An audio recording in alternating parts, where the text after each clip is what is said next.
Si vous êtes mal à l'aise et que c'est difficile pour vous de lâcher prise quand vous êtes dans une discussion, voici 2 techniques pour vous en libérer.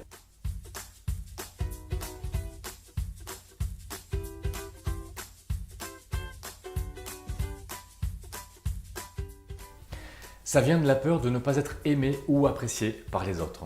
Et parfois même on peut ressentir de la honte de ne pas être aussi bien qu'eux.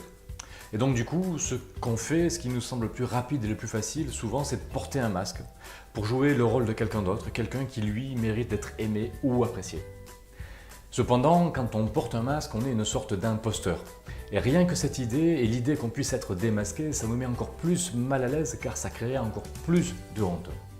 Voilà, maintenant que vous savez d'où vient le sentiment de mal à l'aise, voyons les 2 techniques qui vous permettent de vous libérer dans vos discussions. Première technique, arrêtez de vouloir être parfait. Vous l'avez compris, quand on est dans une discussion, on veut souvent faire bonne impression et pour cela on porte un masque et on dit des choses ou on fait des choses qui ne sont pas vraiment de nous. Si vous arrêtez de vouloir faire cette bonne impression en disant que vous ne savez pas ou que vous ne connaissez pas, donc en enlevant ce fameux masque, vous allez vous sentir soulagé de ne plus avoir à fournir tout un tas d'efforts pour pouvoir justement être cette autre personne. Et vous allez voir à quel point vous allez vous sentir mieux. Testez-le et vérifiez-le par vous-même. Et cerise sur le gâteau, en avouant votre imperfection, vous affirmez en même temps votre caractère. C'est donc une technique d'affirmation de soi. 2 techniques pour le prix d'une, profitez-en. Entraînez-vous en commençant petit avec des amis proches. Ainsi, sans prendre trop de risques, puisque ce sont vos amis et que vous êtes donc rassuré, vous allez pouvoir vérifier qu'il y a plus d'avantages que d'inconvénients à être vous-même. Puis, quand vous serez à l'aise, augmentez la difficulté en faisant l'exercice avec des inconnus, ceux avec qui, en général, on veut faire bonne impression. Entraînez-vous également à observer les autres dans une discussion et à voir ce qu'ils mettent en œuvre pour affirmer leur perfection ou leur supériorité. Est-ce que par exemple ils portent des vêtements ou des accessoires voyants ou chers? Est-ce qu'ils ont tendance à critiquer les autres et à médire en permanence? Est-ce qu'ils parlent haut et fort pour avoir raison? Est-ce qu'ils font étalage de leur science pour montrer que eux ils savent et que vous finalement vous ne savez pas? Tous ces comportements sont des stratégies pour faire croire qu'on est important et inciter les autres à s'intéresser à nous. Mais au final, c'est plutôt l'inverse qui est produit. Car on s'éloigne toujours des gens qui veulent nous en imposer. Il vaut mieux donc rester soi-même et rester accessible vis-à-vis des autres. Par exemple, le week-end dernier, j'ai fait du bateau avec un skipper et il ne pouvait pas s'empêcher, lorsqu'il parlait d'un autre skipper, de dire que cet autre skipper était mauvais, ne savait pas piloter un bateau et qu'en définitive, c'était lui qui était un super bon skipper. Et il faisait ça avec tous les autres skippers. Au final, une telle personne est vraiment très désagréable et on n'a pas du tout envie de continuer la relation avec lui. Technique numéro 2, ne cherchez pas à être aimé par les autres, mais par vous.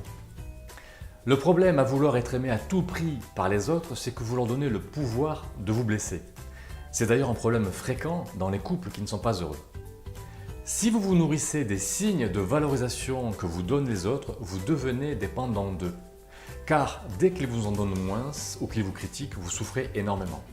En réalité, ça veut dire que vous acceptez que leur vision de vous soit plus importante que ce que vous pensez vous-même de vous. Ça veut dire que vous acceptez que ce soit eux qui définissent qui vous êtes, plutôt que vous.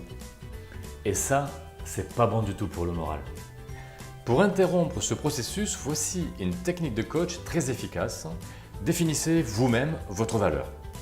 Pour cela, imaginez un ami qui parle de vous. Qu'est-ce qu'il dit de vous? Quelles qualités il vous reconnaît?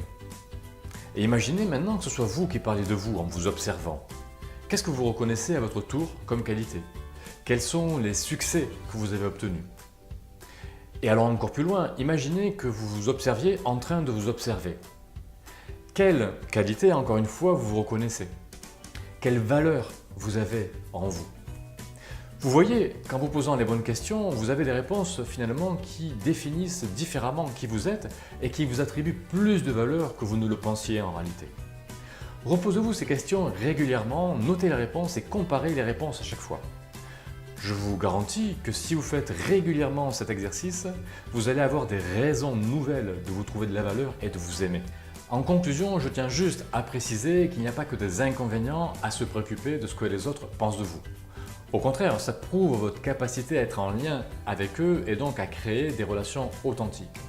De plus, en étant dans cette écoute-là, vous savez quel effet vous produisez chez eux et donc vous pouvez, si vous le souhaitez, si c'est nécessaire, modifier votre comportement. Et ça, c'est très bien également. Par contre, être à l'écoute, oui, mais pas dépendant de ce qu'ils pensent. Point trop n'en faut. Voilà, j'espère que vous avez aimé cette vidéo et que vous aurez envie de la partager avec ceux qui ont des difficultés à être en relation, à être à l'aise avec les autres. Quant à moi, je vous dis à très bientôt pour de nouveaux sujets sur le thème de comment créer ou maintenir des relations épanouissantes avec les autres. À très bientôt.